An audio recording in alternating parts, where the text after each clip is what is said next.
Welcome to another edition of A Cruise Book at Bedtime. Hi, it's Jean. I'm at Limassol Castle in Cyprus. You're listening to Cruise Ship Heist, and if you haven't started at the beginning, here's the link to go back. Chapter 49, G&T. I'm normally good with numbers and letters, but there's no answer when I knock. Is this the right door? Do I stand outside and wait, left here exposed? I could be seen by more of her colleagues than is good for either of us. Do I go? Has she changed her mind? I walk to the end of this upper deck officer's corridor and hover like a rookie on a bad stakeout until my patience wanes. I press the elevator button. My deck is way below hers. The doors open and there she is. We're face to face. "Where's your friend?" Georgie asks. I managed to lose her. "Shame." She turns into her corridor. "I told you I like women, and she's interesting." This night could not be more confusing, but I follow awkwardly, hoping I'm doing the right thing.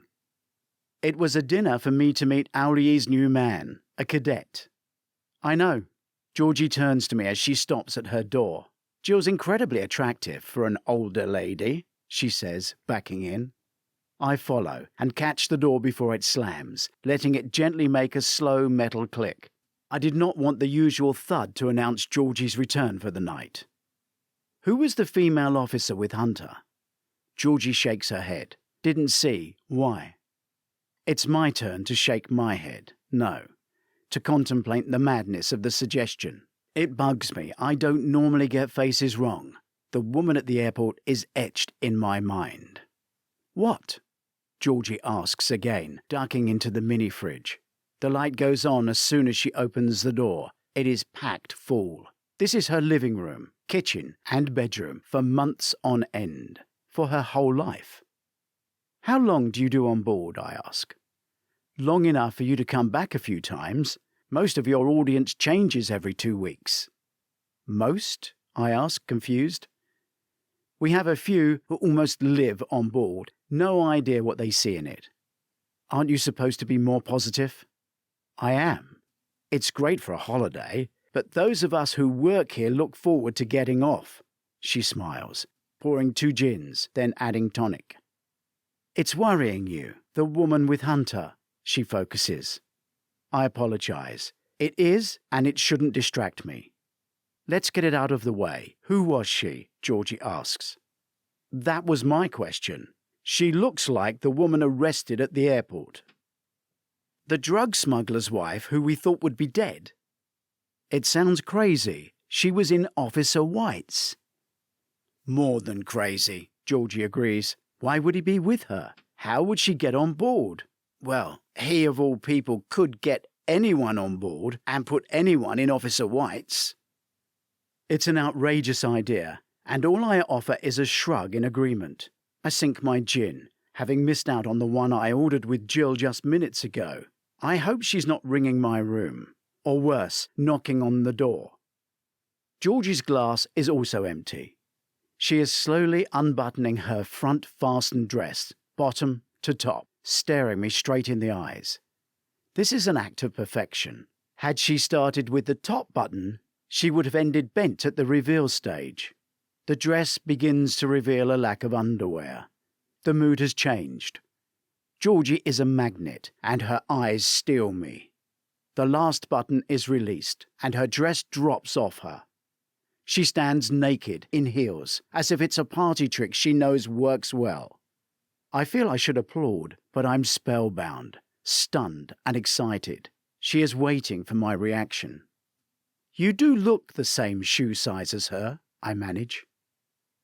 "I hope so. You can confiscate them for me. Pretend you are airport security. They love taking stuff because you never fly back and get it.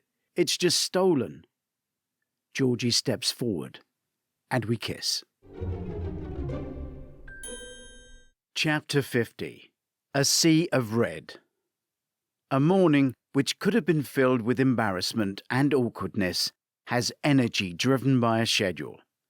Georgie is still naked, but frog marches me to her door. "You are on stage at 11. I'll see you tonight full dress.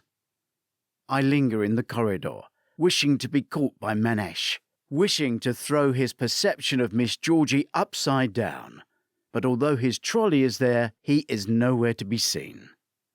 I walk swiftly, double-checking the time I've allocated myself before I'm due on stage. I'm already looking forward to this evening, wondering just how enticing Georgie will be tonight. Then my mind flashes to Jill. She said solo cruisers were just friends, allowing each other to dine out, dress up. But she's expecting to see me after dinner in her room, and I can't do that. I've let that solo cruiser friendship go way too far. I stop at my cabin door. I have no cruise card. I double-check my pockets. Did I leave it in Georgie's cabin? No. My mind races back. Damn! The club last night. The waiter will have returned it to Jill, who will...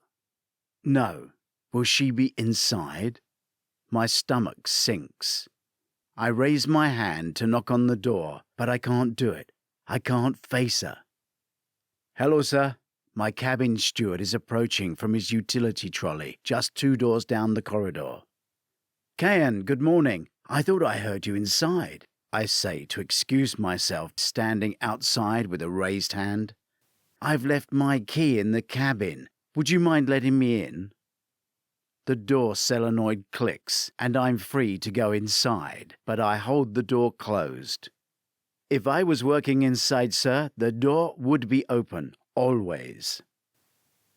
Jill is not inside. I breathe a sigh of relief. The bed is still down and made. After I am dressed, I open my bag to see the computer and double-check the contents. A charger and an adapter to go from its side port to a VGA connector, which the ship contract stressed I bring. My magic clicker and its receiver are also in their place. I straighten in front of the mirror and check every detail of my parade uniform. There's nothing more to do other than leave. The unlit theatre's velvet seats are an empty sea of dark red.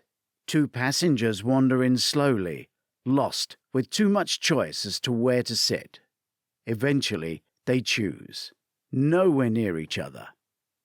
Both must be straining in the dark to read their ships daily. As I walk to the front, one gets up and walks out. She must have been in the wrong venue. The huge empty stage gets bigger as I approach. The lectern looks lonelier as I climb the 6 narrow steps onto the stage. My computer sits behind the retaining ledge on the lectern as the tiny giver of entertainment. I plug the charger into the power socket, then the other end into my computer. The machine is on, but the small green light on the charger is not. It's using its battery. Why? That could be my first disaster. There's no power to the lectern, and I don't want an outage mid-show. There's no engineer in the control box at the back of the auditorium.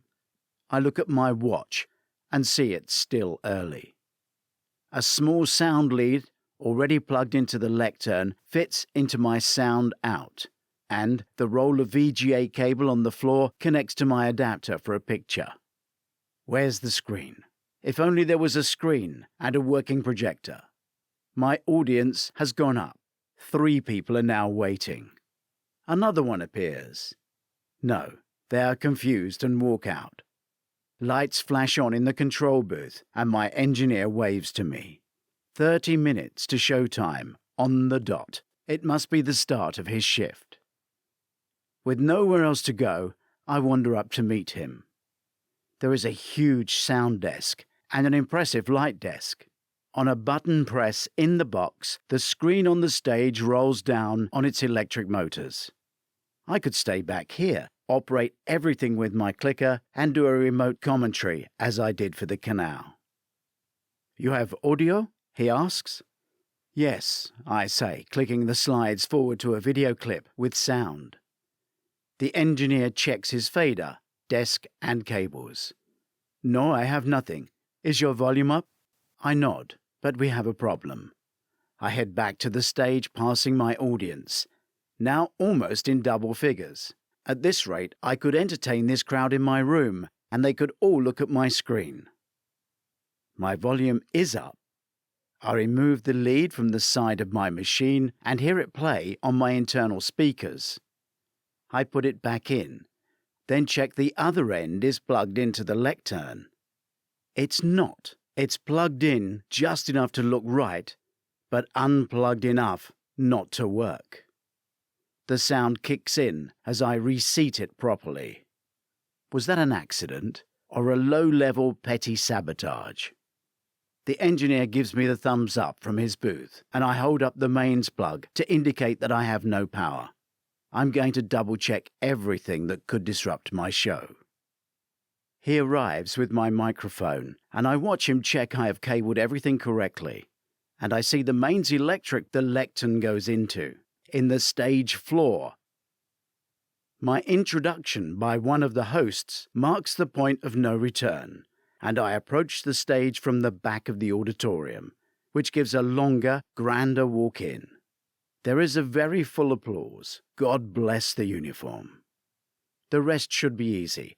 I've spoken about all these things before, and I know the show works to hardened soldiers, male and female. Good morning. Thank you for coming.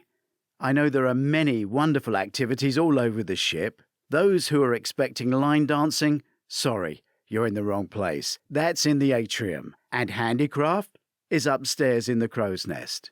I look out. The audience is well spaced, making it look busy. They giggle, but it's not them I'm concentrating on. My scan of the room sees Auli and Christophe. Jill is with her solo friends. And finally, I spot Hunter, standing in the dark shadows at the back. Maybe he thinks I can't see him, but I can. And the woman next to him is unmistakably her, Mrs. L. Ray. I'm sure it is.